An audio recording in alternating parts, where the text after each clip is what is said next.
Bet ļoti labas ziņas nāk no mūsu viena no visiecienītākajiem režisoriem Guillermo del Toro. Tik labas ziņas, ka es klausos otro nedēļu Pacific Rim soundtracku par Riņķi. Īstenībā ļoti labs viņš ir un zemiņa vajag labas skriet. Ir labs. Jā, un soundtracks. Līdzīgs Hobbitam mazliet. Jā. Un Peteram Jacksonam. Bet doma ir tāda, kad ir oficiāli anoncēta filma Pacific Rim 2. Zinu, ka jūs visi esat ļoti priecīgi par to. Es esmu ļoti priecīgs par to, kurš nav priecīgs. Tas ir Michaels Bays. Jā, nē, viņam ir problēma vienalga. Tas ir ļoti... Kas iznāca Pacific Rim? Kas? Bija vēl viena filma par robotiem? Interesanti. Un par monstriem, ne? Pat, kad dzīvo nopelnīja vairāk. Jā? Stūbie, ne? Jā. Nu, bet doma tāda, ka tas ir baigi foršs, pēc, ka tā filma bija ļoti forša.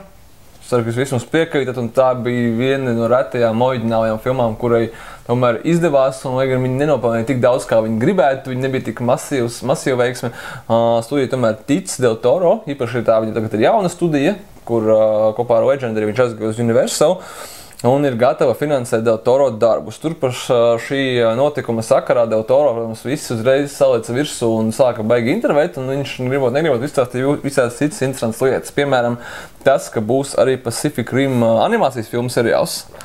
Un jauni komiksi, kas tā kā mēģinās mūs sagatavot šai otrajai daļai, kas ir gaidāma 2017. gada pavasarī.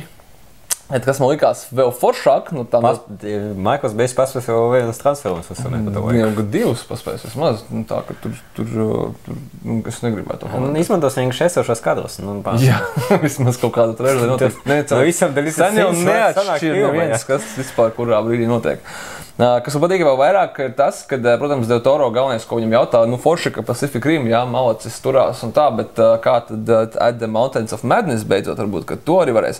Un ja agrāk viņš teica, ka viņš filmēs tikai filmu ar R reitingu, viņš nekādā ziņā neies ne uz kādiem kompromisiem un gaidīs vēl 10 gadus, bet gaidīs, vai arī neuzfilmēs vispār. Tagad viņš saka tā, ka, nu, jā, protams, tas, ko mēs zinām, ka R reitings vairs nav tas, kā agrāk, un arī PG-13 reitings vairs nav tas, kā agrāk, un vispār tā kā varētu, un Universal arī ir priecīgi, un Legendary skatās to pozitīvu, un vispār dzīvosim, redzēsim, un tā, protams, ka sākumā būs gaida Crimson Peak no viņa gotiskā šausmu filmu, un tad pēc viņas mums gaida Pacific Rim 2, bet pēc tam iespējams mums beidzot gaida arī At the Mountains of Madness, kas ir ļoti labas ziņas. Filma iespējams taps?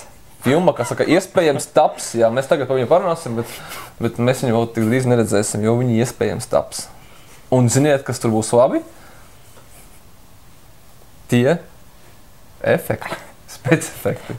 Vismaz specefekti. Vismaz būs specefekti, būs labi. Par to mēs esam droši.